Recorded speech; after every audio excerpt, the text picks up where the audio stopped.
Boa noite a todos. Hoje nós vamos ver o roteiro 3, Aprendendo com as Profecias. O título é A Pedra Angular.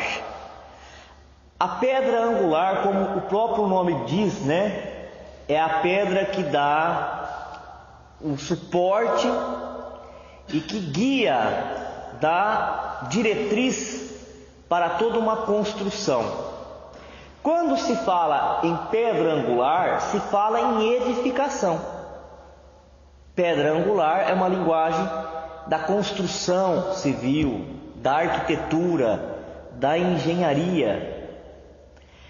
Então a gente percebe já pelo título que o trabalho de moralizar a terra e de levar a terra a um progresso físico e um progresso espiritual, nesse texto, nessa passagem do Evangelho, vai ser comparado como construir um edifício.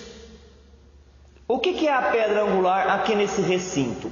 Vamos dizer assim, nós estamos aqui no recinto retangular, Vamos considerar só essa parte onde nós estamos, da palestra.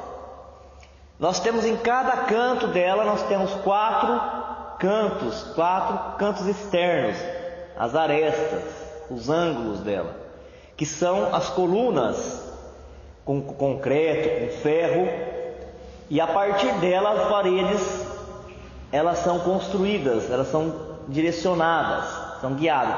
Ao mesmo tempo que ela dá o contorno, ela dá o apoio à sustentação.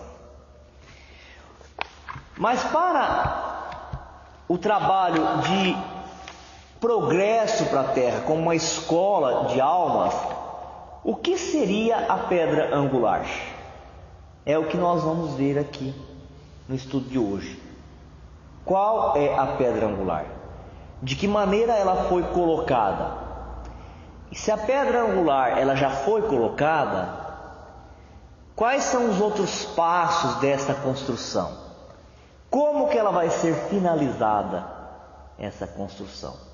E quando ela for finalizada, qual é o destino das almas que vêm se reencarnando na Terra, nesse trabalho já de tantos séculos, de tantos milênios? O texto é do Evangelho de Mateus. Mateus, capítulo 21, os versículos de 42 a 44. Diz assim: Diz-lhes Jesus: Nunca lestes nas Escrituras a pedra que os edificadores rejeitaram? Essa foi posta por cabeça do ângulo. Pelo Senhor foi feito isso, e é maravilhoso aos nossos olhos. Portanto, eu vos digo que o reino de Deus vos será tirado e será dado a uma outra nação que dê os seus frutos, e quem cair sobre essa pedra despedaçar-se-á, e aquele sobre quem ela cair ficará reduzido a pó. O céu e a terra passarão, mas as minhas palavras não hão de passar. Mateus capítulo 24, versículo 35. E aí, o que nós podemos entender com esses versículos? Os versículos do capítulo 21 de Mateus e o versículo do capítulo 24 de Mateus. O que é essa pedra angular no sentido espiritual? Na construção nós já falamos, são os quatro cantos, que são colunas, são suporte, e a partir do qual todo o edifício, toda a construção, ela vai ganhando corpo, ela vai mostrando o seu formato e ela vai ficando apoiada. O que é essa pedra angular para a terra? Quem foi essa pedra angular? Jesus, o trabalho de Jesus, o ensinamento de Jesus. Então a pedra angular para a construção de um novo templo, se a gente quiser dizer aqui na linguagem evangélica, para o reino de Deus, ele é o Evangelho de Jesus. que, olha o que ele fala,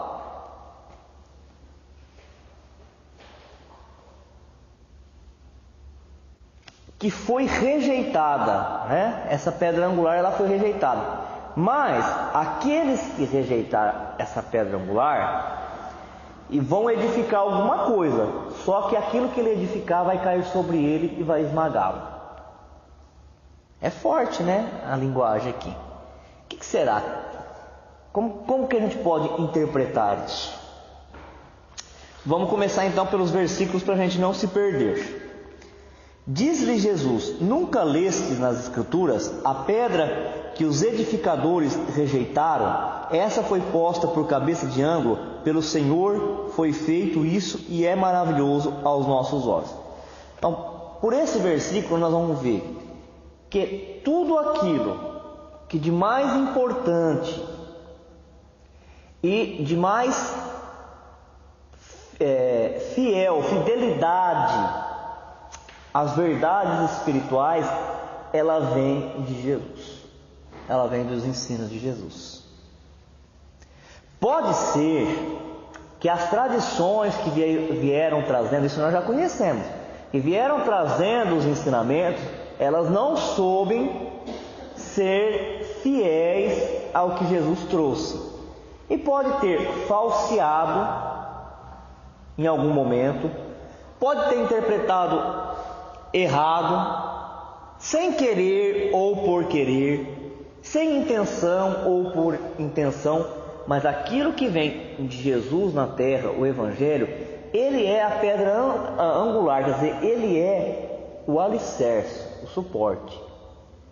Tudo que se for fazer em termos de espiritualidade deverá se apoiar nos ensinamentos de Jesus. Olha que coisa importante. Ele dá uma diretriz. Porque qual é a finalidade da religião? Qual que é a finalidade das religiões? A finalidade da religião é ligar o homem a Deus. É para isso que tem as religiões na Terra. Se tem religião e a finalidade da religião é ligar o homem a Deus, o que a gente pode concluir com isso? Que o homem não está ligado a Deus. Deus está ligado ao homem, sempre. É a fonte que sustenta, que alimenta. No pensamento, na vontade, nos desejos, o homem não está ligado a Deus. Porque em muitos momentos da sua vida, ele coloca outros interesses obstruindo, impedindo essa ligação, essa comunhão com Deus. É quando a gente despenca.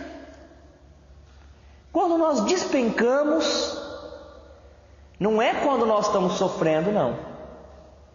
Quando nós estamos sofrendo, nós estamos passando por provas, nós estamos num processo natural, mas quando nós despencamos,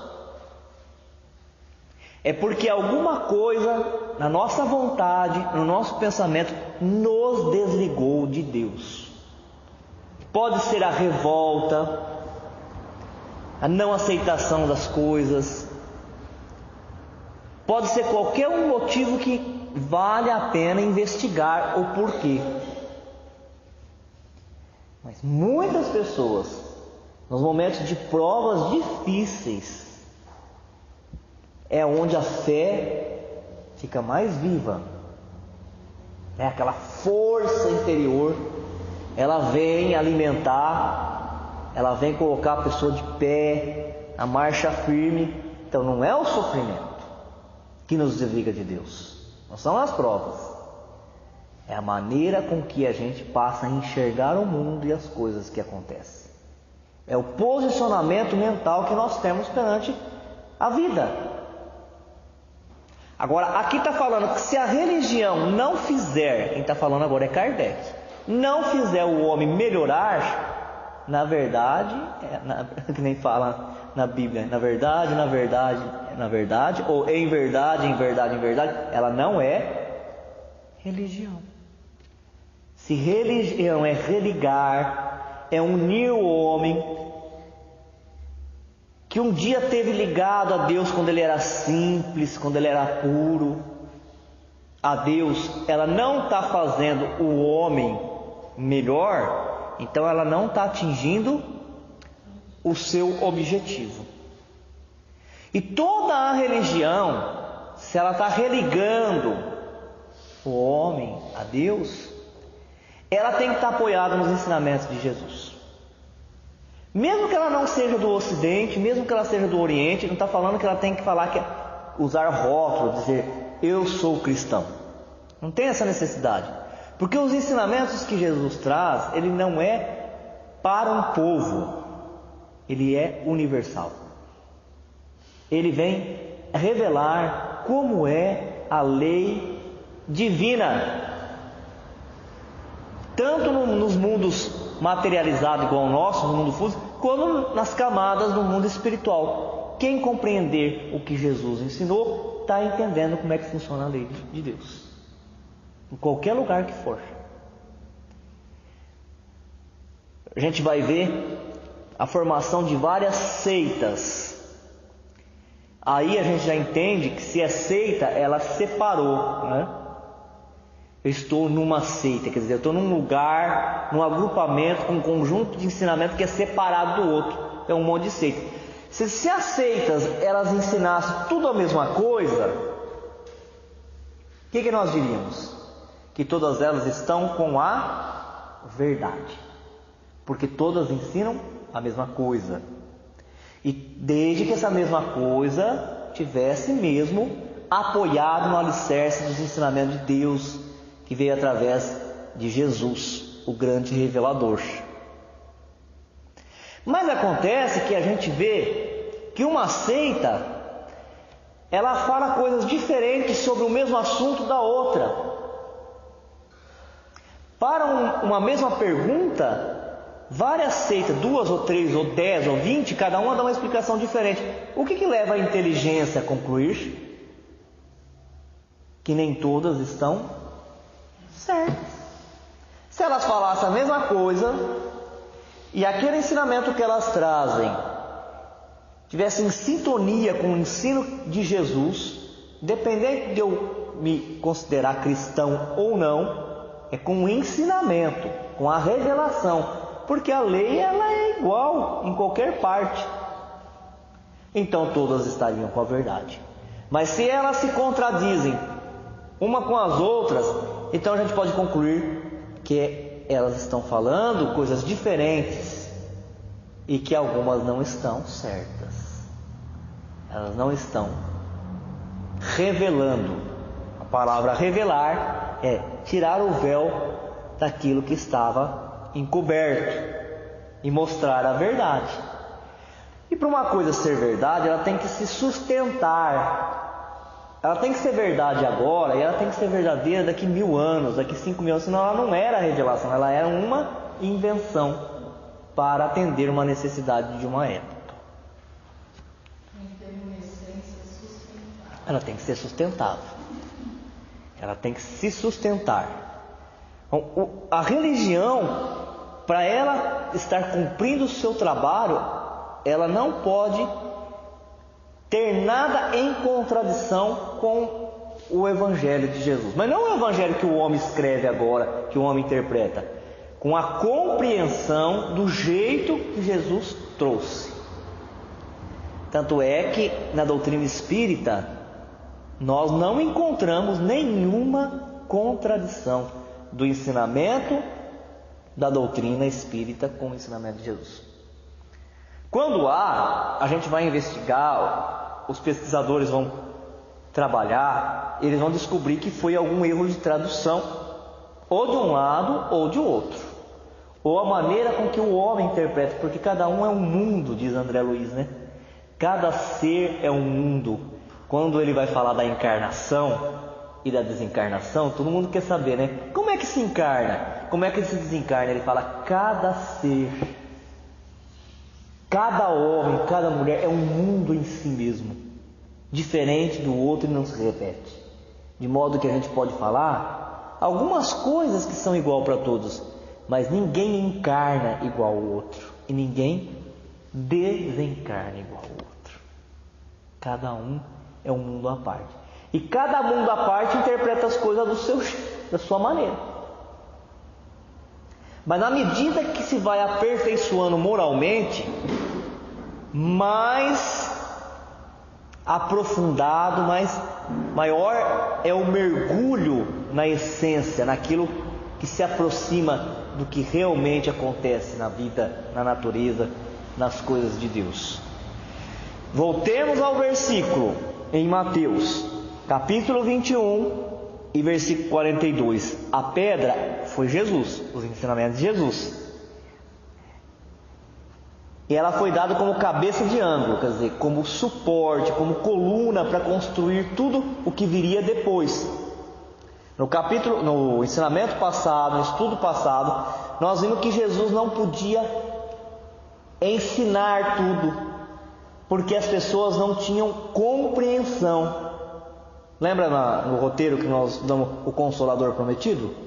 As pessoas não tinham compreensão na época, não tinha estrutura mental para entender. Eles não sabiam nem que eles tinham espírito. Como que eles iam saber que o espírito reencarna? Né? Então não podia falar abertamente tudo da vivência no mundo espiritual. Isso seria papel depois, muitos séculos depois, para a doutrina espírita.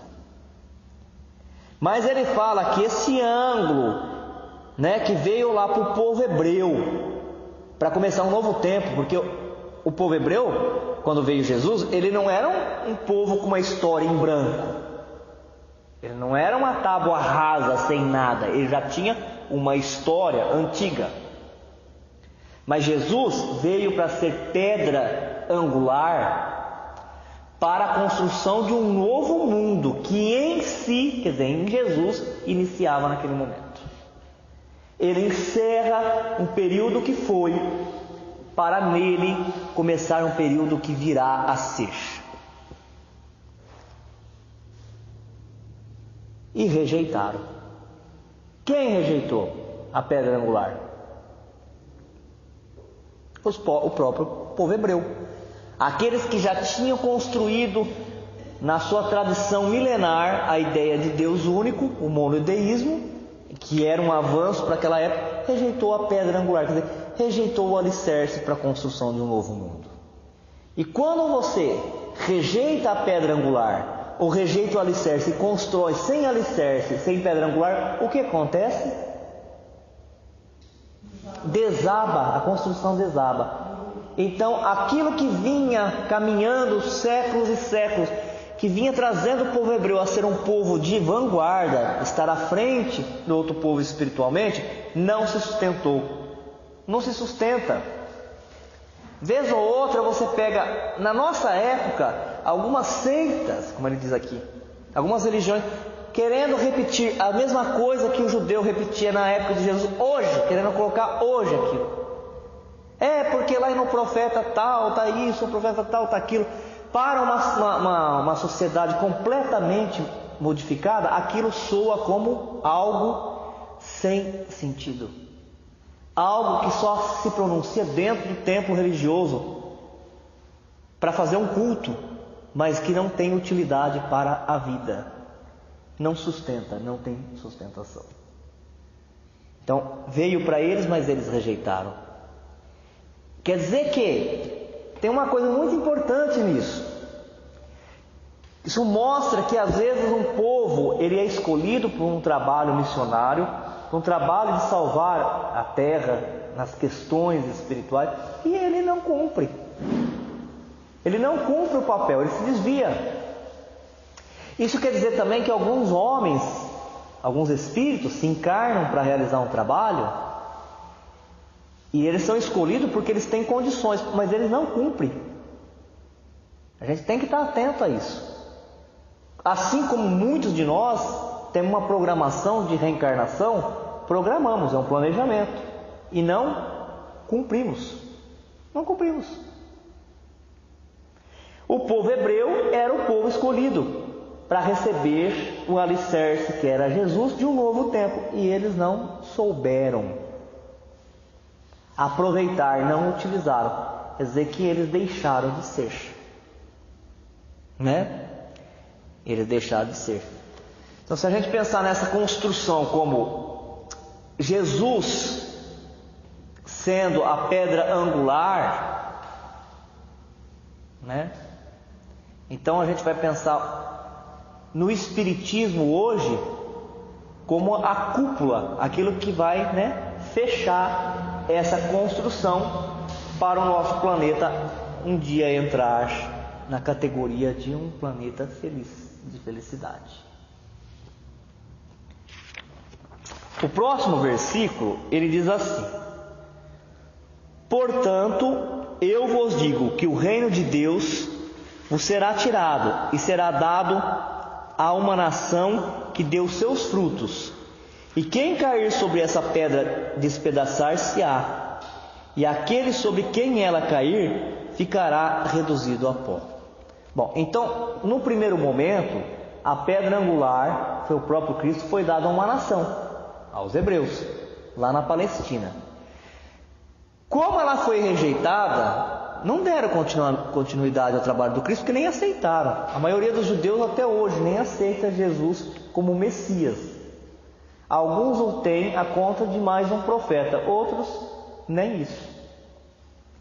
Então, como essa nação, a Palestina, não deu continuidade ao trabalho do Cristo, ele fala que essa pedra angular, quer dizer, o próprio ensinamento dele, o Evangelho, seria dado a outra nação. Que nação é essa, gente? Que nação é essa que tem essa missão, o rei teve, essa missão de receber o Evangelho de Jesus e irradiar o Evangelho para todo o planeta? O Brasil. O Brasil. Lá nas obras de Humberto de Campos fala, né? A árvore foi transplantada da Palestina para a terra do Cruzeiro, o Brasil.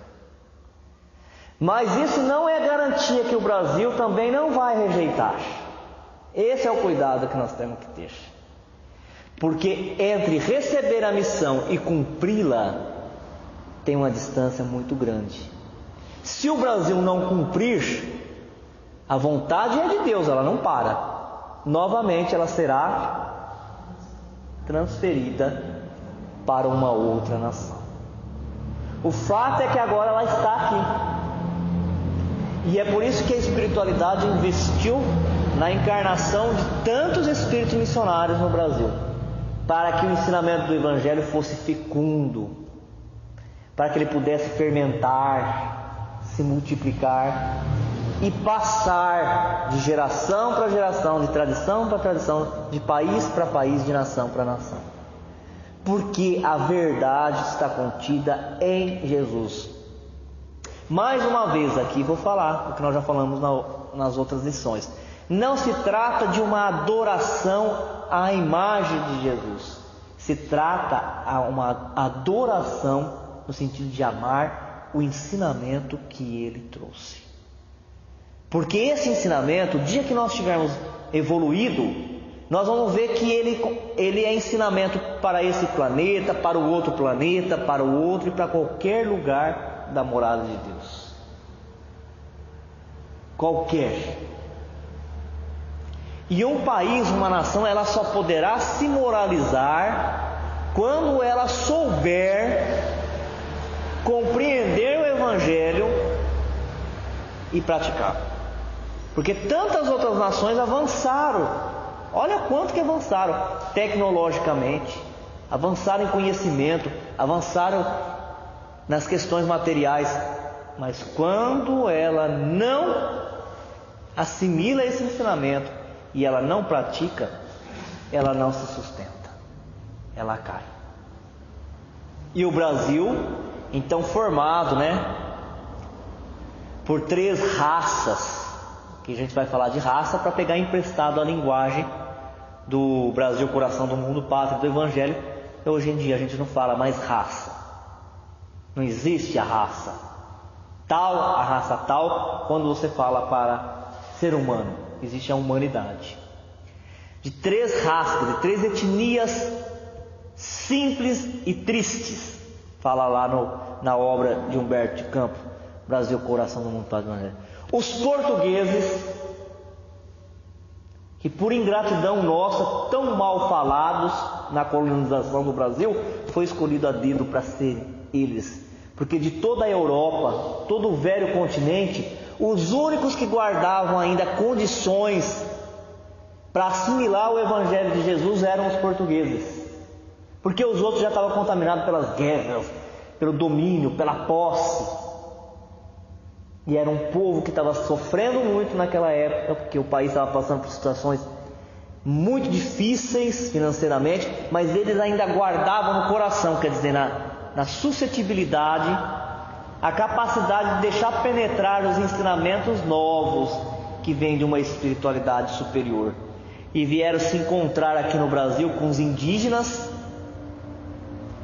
totalmente selvagens, sem contato nenhuma com as malícias, com a perversidade, com as falcatruas, com as negociatas, com os acordos, e os negros trazidos pelos navios, que no plano de Jesus era para ser trazido sim, mas não para ser maltratado, pisoteado, escamoteado como eles foram. E o encontro dessas três raças, foi formando uma nação miscigenada. E quando ela é misturada, você vai ter orgulho do quê? Quando você é hebreu, eu sou orgulho porque eu sou hebreu, então eu sei mais do que o outro povo. Quando eu sou de uma nação poderosa da Europa, eu sou, até hoje a gente fala, sabe qual é o meu sobrenome? Meu sobrenome é tal. A gente traz isso de lá ainda, herança. Daqueles de nós que reencarnamos muito lá, temos ainda o orgulho da nacionalidade. Isso não é ruim se não fosse exclusivo. Ele fala, quando eu sou bom, os meus são bons, os outros são ruins, eu não quero mistura. Mas aqui, por origem, nós já somos misturados. E isso não é sem propósito. Parece que foi um acaso. Não é sem propósito. É com propósito. Todos os imigrantes que vieram depois para lá, de lá para cá, se sentem em casa no Brasil. É o que o texto está nos falando. Se sentem em casa. Todos. Vê nessas últimas imigrações, os sírios que vieram, estão aqui em Rio Preto trabalhando, os haitianos. Você quer ir para outro lugar? Não. Onde você quer ficar? Aqui. Onde é a sua casa? Aqui. Agora o governo parece que vai mudar a lei e eles vão ter os mesmos direitos que os brasileiros. Estão felizes da vida. E os brasileiros, alguns falando, Alguns. Quero ir embora daqui. Se eu pudesse, eu ia morar nos Estados Unidos, ia morar no Canadá. E os haitianos, os sírios falando, qual é o seu sonho? Meu sonho é poder ter os mesmos direitos, ser considerado brasileiro, porque aqui é a minha terra.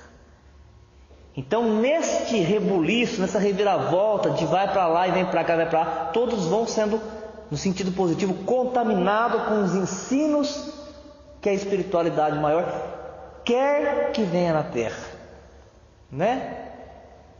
As camadas mais altas vivem as leis de Deus, vivem o amor, e elas estão influenciando as camadas mais baixas.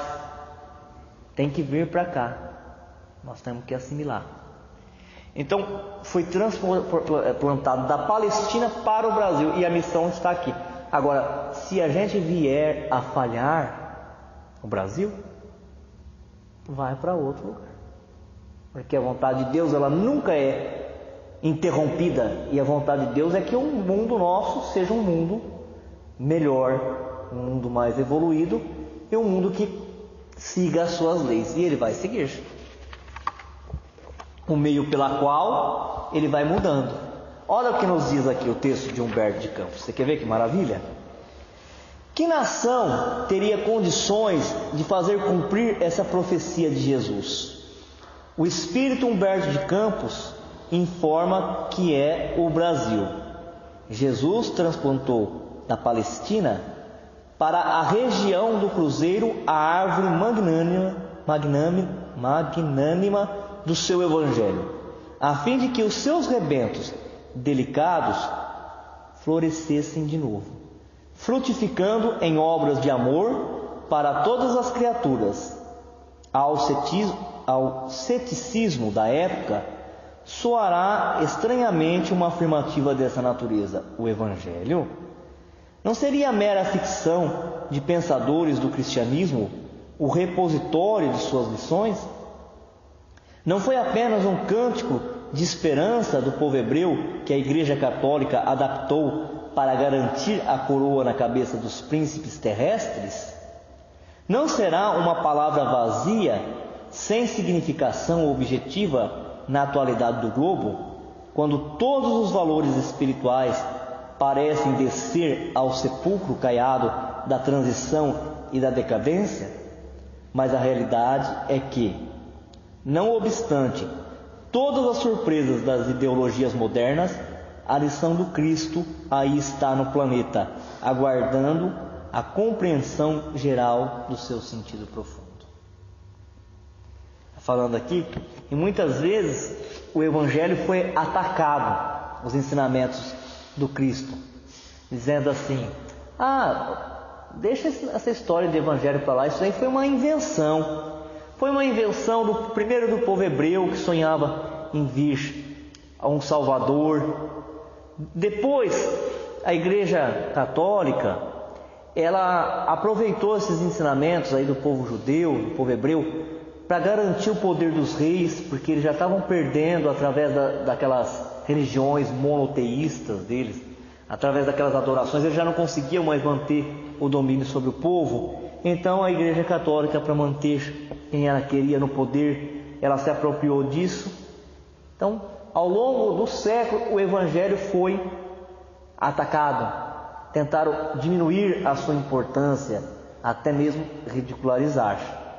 Mas como ele está colocado sobre um alicerce, como nós vimos lá no começo, sobre uma pedra angular, ele é uma edificação que se sustenta. E todos aqueles que atacaram o Evangelho como pessoa ou como sistema, como seita, como filosofia, onde eles estão? Desapareceram. Foram esmagados. Ser esmagado aqui, lógico que não é no sentido de ser destruído, mas é no sentido de ser enfraquecido. Foram enfraquecendo. E mesmo as religiões contemporâneas, aquelas casas que fazem do Evangelho de Jesus, não precisa estudar só o Evangelho, mas que faz do Evangelho de Jesus o alicerce para estudar outras coisas, mas sempre amarrando o ensinamento com o Evangelho de Jesus, não tendo contradição, ela se sustenta, ela atravessa as décadas.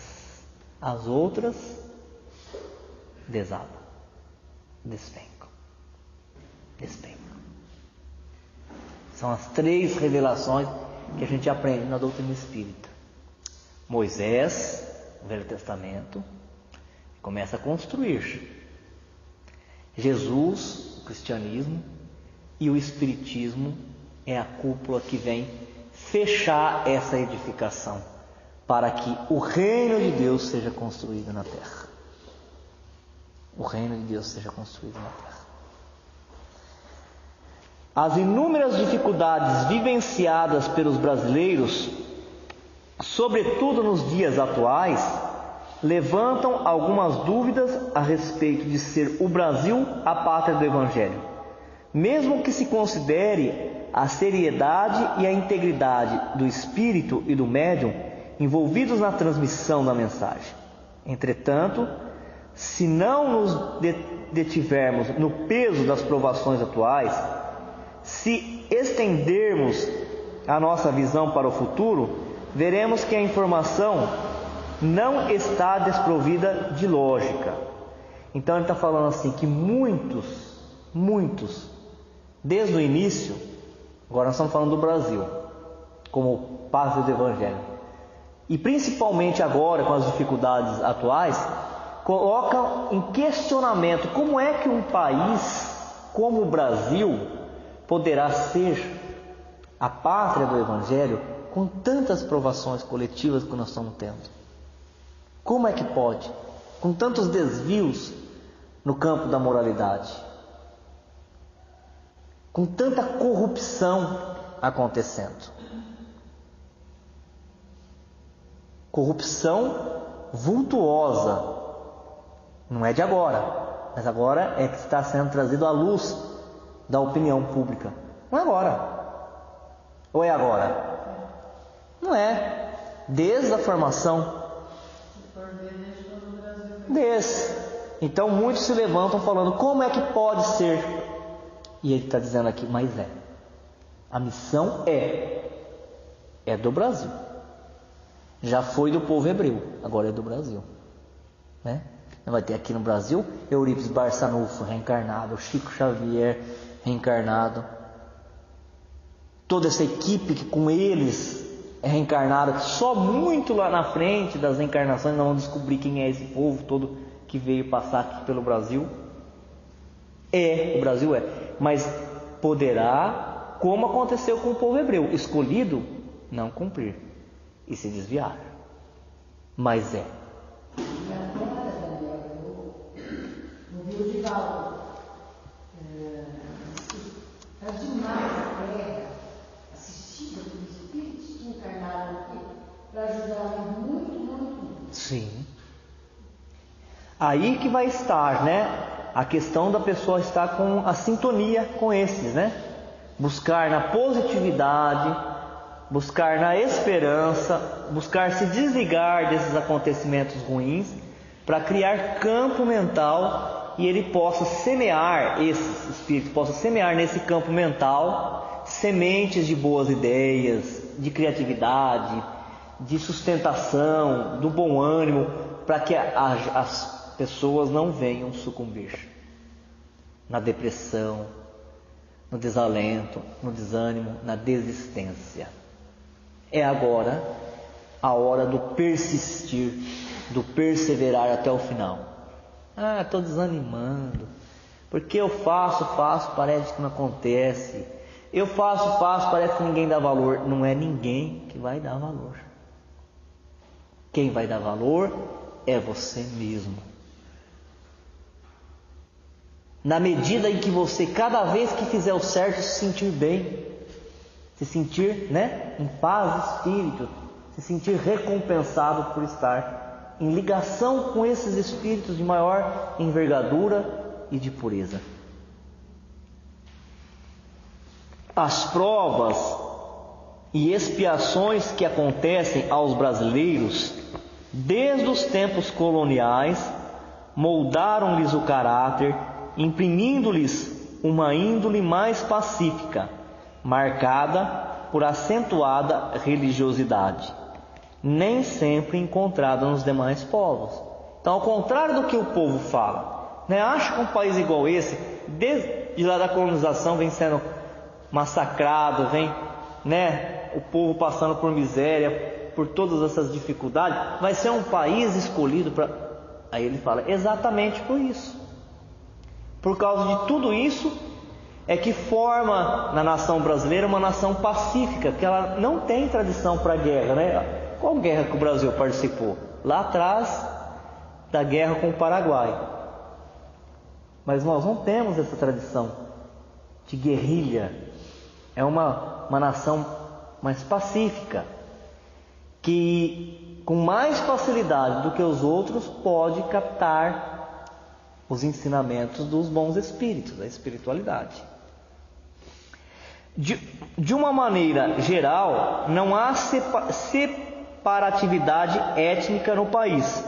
Os pobres que migraram para o Brasil não são discriminados e nem se sentem estrangeiros, mas ao contrário, eles se sentem em casa. Então nós vamos ter aqui fatos isolados de preconceito, Uma pessoa ter preconceito com a outra, ter separação de etnia, mas ele está falando no sentido geral. O Brasil não tem isso. Às vezes você pega uma reportagem, aí as pessoas ficam se baseando por causa de um acontecimento. Alguém foi lá e violentou a outra pessoa, espancou porque ela é de outra nacionalidade, porque ela é de outra religião. Infelizmente acontece. Às vezes até de uma pessoa ir lá, pegar uma imagem de uma outra religião, de uma outra seita, quebrar, Acontece também de pôr fogo, atear o fogo, há alguns anos aí, próximo, num terreiro de candomblé. Acontece, fatos isolados, está falando de população aqui, falando de nação. A nação brasileira, ela convive, né? Nós estamos num centro espírita. Do centro espírita aqui, eu estou vendo a torre da Igreja Católica. Nós temos a Casa da Prece lá no São Miguel. Dela eu vejo na outra esquina uma igreja protestante. Nós convivemos, cada um com a sua religião. E dentro dos ambientes de trabalho, dos ambientes sociais, nós convivemos com as diferenças. E esse caldo cultural, então, cria condições para que a espiritualidade atue mais efetivamente. Quer dizer, de todos é o que oferece melhores condições. É como também com a espiritualidade. Agora vamos falar só do espiritismo, né? Os espíritos buscam se comunicar só com os espíritas? Claro que não. Eles buscam se comunicar com todos. Eles buscam influenciar todos. Eu vou falar dos espíritos bons, né? Não dos maus, que também buscam influenciar todos. Dos bons, eles buscam influenciar todos. Mas o espiritismo, porque ele fala da vida espiritual, porque nós acreditamos nisso, nós criamos uma predisposição melhor que facilita esse intercâmbio. É a mesma coisa o Brasil em relação às outras nações. Porque nós somos frutos dessa mistura de povos, por causa do acolhimento que há com aqueles que vieram de outra nação. E dessa natureza pacífica, o Brasil recebe melhor os ensinamentos do Evangelho, porque o Evangelho ele fala o que, gente? Ele fala que nós todos somos irmãos. Que a mesma mão que criou um espírito, criou outro. Que nós somos da mesma família espiritual. Dizer que está em sintonia com a formação do Brasil. E para encerrar, a respeito do assunto, Emmanuel endossa as palavras de Humberto de Campos e acrescenta: o Brasil não está somente destinado a suprir as necessidades materiais dos povos mais pobres do planeta, mas também a facultar ao mundo inteiro uma expressão consoladora de crença e de fé raciocinada, a ser o maior celeiro de claridades espirituais do orbe inteiro. É uma profecia, poderá se cumprir. Quando ele fala que o Brasil não está somente destinado, quer dizer que ele também está destinado a matar a fome física do mundo todo. Ele fala não somente, mas se não é não somente, é que também está reservado para o Brasil sustentar, oferecer alimento. Aqui está falando de comida mesmo, alimento para o mundo inteiro.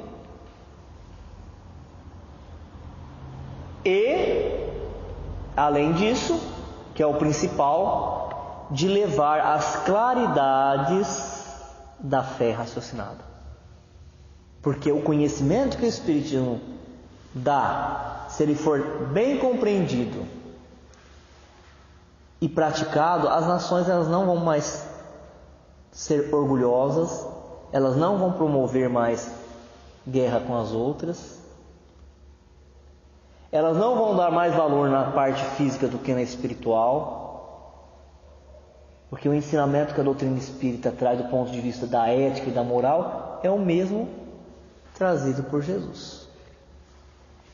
Se outros povos atestaram o progresso pelas expressões materiais e transitórias, o Brasil terá a sua expressão imortal na vida do espírito, representando a fonte de um pensamento novo, sem as ideologias de separatividade, e inundando todos os campos das atividades humanas com uma nova luz.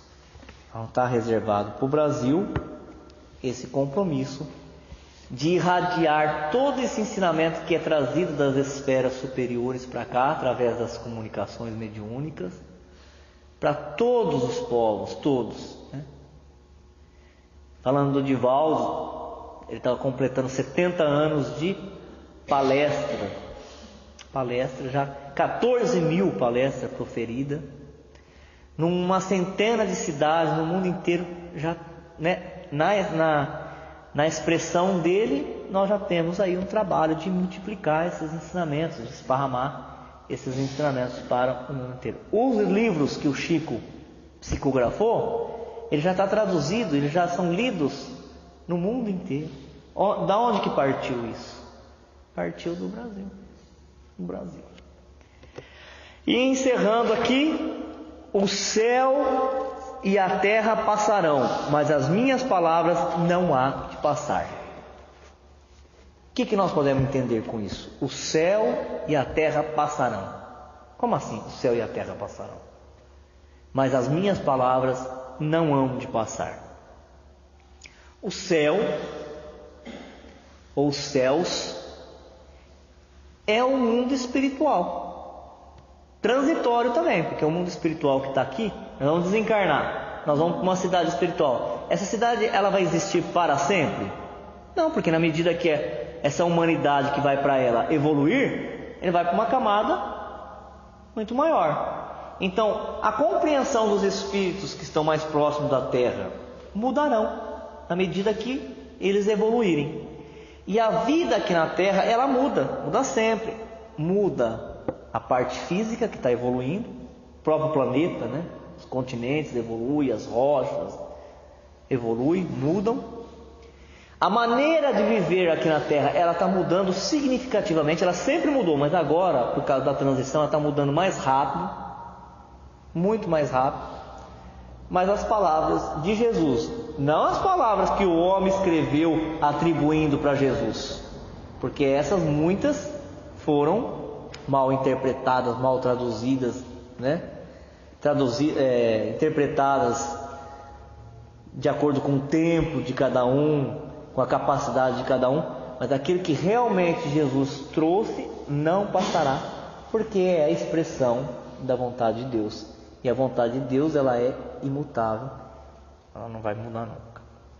Então aqui fica para todos nós esse ensinamento de que enquanto nós estivermos caminhando com Jesus, nós estamos no caminho certo. Não há nada a temer, tanto na nossa vida pessoal quanto na nossa religiosidade.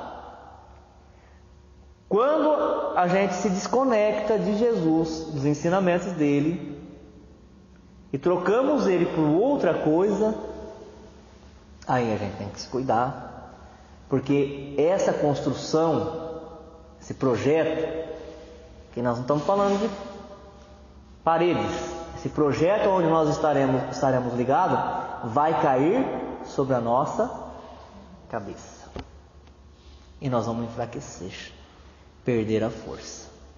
Mas aqueles que permanecer ligados a esse ensinamento vai ter longa vida na Terra, longevidade. E o outro ponto alto do ensinamento é, embora uma nação às vezes ela é eleita, ela não cumpre. E às vezes o médium é eleito, ele não cumpre. Ele tem até condições, mas ele não consegue às vezes cumprir.